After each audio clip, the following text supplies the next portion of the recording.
Hi, this is the Utah Department of Environmental Quality DEQ training video that describes the internet-based Tier 2 submission application. As shown on the screen, there are 8 steps to this process. Step 1 is described in a previous video, so it will not be covered here. This video describes steps 2 through 8. Once you've created a new user account within the online portal and have logged in, you will see 4 options along the top toolbar that will help you navigate through the portal.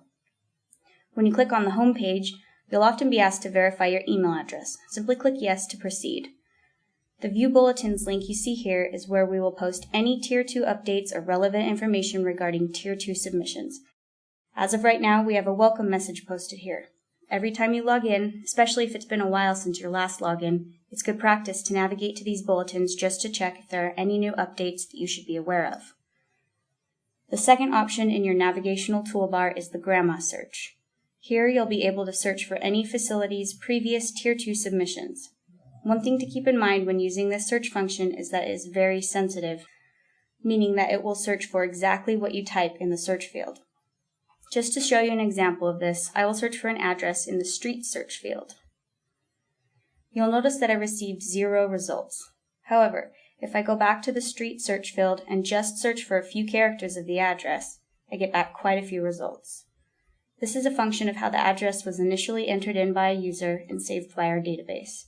If, for example, whomever originally entered the facility address into our database typed 195 North with North spelled out entirely rather than 195N, or vice versa, the search function looks for just that.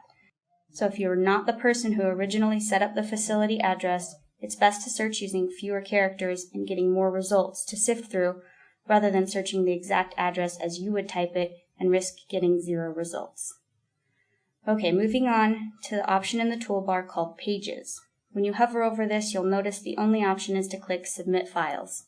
This is where you will come to actually upload the Tier 2 report you previously created in the EPA Tier 2 Submit software. Since we aren't quite there yet in the process, we'll come back to this.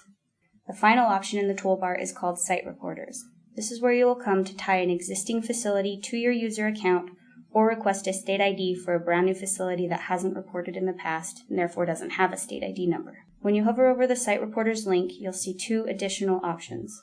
This is step 2 in the submission process. Let's start by tying an existing facility to our account by clicking My Facilities.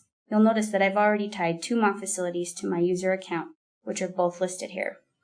But say this was my first time visiting the portal and needed to move through these steps. Click Add a Facility. A prompt will pop up that asks you to verify that the facility has reported in the past. If this is the case, just click Yes. If you click No, it will redirect you to the New Facility Request page, which we'll get to in a moment, but for now, I'm just going to click Yes. Here is where you can search the database for your existing facility. The same search methods that I just mentioned also apply here, so make sure that you perform a broad search to be sure you're able to link up with your existing facility. And you don't have to search just using the address. You can search by facility name, Tier 2 ID number, city, county, or zip. For this example, I'm going to search by facility name. Scroll through the results if more than one are returned and click the green plus sign just to the left of the facility name. This will move the facility over to the right side of the screen and be listed under your Tier 2 site list. Once the facility or facilities, if you have multiple, have been moved to your list, click the Add button to finish the process. You'll then see the facility or facilities you have tied to your account. From here, if you are all ready to submit your Tier 2 report, navigate back to the Pages option in the toolbar and click Submit Files.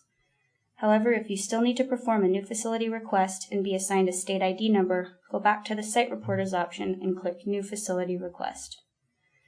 On this screen, you will need to fill out the yellow boxes asking for basic facility information, which include facility name, street, and zip code. Now say your facility is located out in a very rural area and is located on an unnamed road. Simply type in CLAT long or NA for not applicable in the street field. Then click on the button labeled Map. This will pull up our map widget where you can verify the location of your facility. If you typed in your facility's street address, the map should automatically navigate to that address shown by the location of the yellow dot. Toggle between map views and use the zoom in, zoom out features to verify that the point the map navigated to is indeed the correct location. If you didn't enter an exact street address on the last screen, type the facility's latitude and longitude information down here at the bottom of the screen. You can choose which type of coordinate you'd like to report using the drop-down box. Once your latitude and longitude have been entered, click Find. Then the map will navigate to that point. Verify that the point is in the correct location, then click the Use button on the top left of the map. You'll be directed back to this page where the county, state, and coordinate information will have automatically populated based on the information you entered and chose on the map widget. From here, just click Submit to finish this request. We will get a notification of your new facility request and go in to approve it. This should take about 1 to 2 business days. Once you receive an email from the portal saying your request has been approved, you can log back in, search for your facility using the My Facilities option under the Site Reporters tool, and your new state ID number, along with other basic facility information you entered, will show up. Moving on to step number 3, uploading your electronic Tier 2 submission report. Navigate back to the Pages tool in your toolbar, hover over it, and click Submit Files. Choose the file that you created in the EPA Tier 2 Submit software and saved onto your computer. Then click Submit.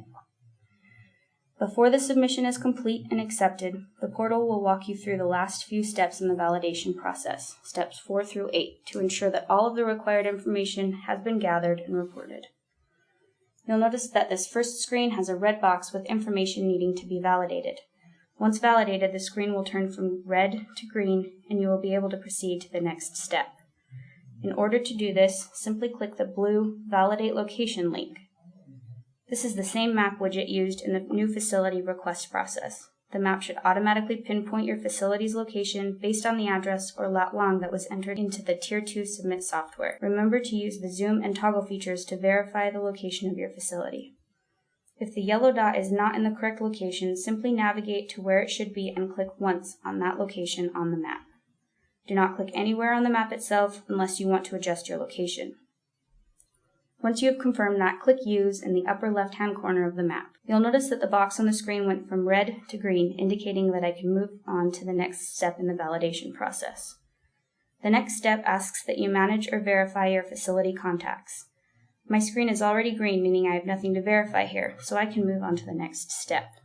If you get to this step and have a red screen, just go through your list of contacts and verify the information that is asked for, then click Next. You'll notice on this next step I have a couple of red screens, which just means I have to verify the information. All I need to do is click on these blue Verify links until I get a green screen and can move on. You want to do this for each red box labeled No, until the comments in the Contact Info boxes say No Problems Found. If you do see an error in one of your contacts' names or phone numbers, you can edit that information by clicking the Edit button to the left of their info. You can also add a telephone number. Say, for example, that I only have one emergency contact listed. EPCRA law requires you to list 2 different people as emergency contacts, both with 24-hour phone numbers. If this was the case, it would be stated in the Contact Info comments box. Just click the Add Telephone Number option and fill out the requested information. Once you get all green screens, click the Next button. This is the last validation screen in the process before your submission will be completed and accepted. This is just a review screen of your chemicals. Since the screen is green, I'll proceed by clicking the Next button. Once you reach this final screen, your report has been accepted and the submission process is complete. You have the option of sending yourself a receipt of the submission via email, or you can print one off for your files. If you have any questions about your submission, you can click Contact DEQ and send an email to our Tier 2 group. Otherwise, just click Finished and you're good to go. Thank you for watching and using Utah's Tier 2 submission portal. Don't forget to also send your Tier 2 files to your LEPC and local fire department.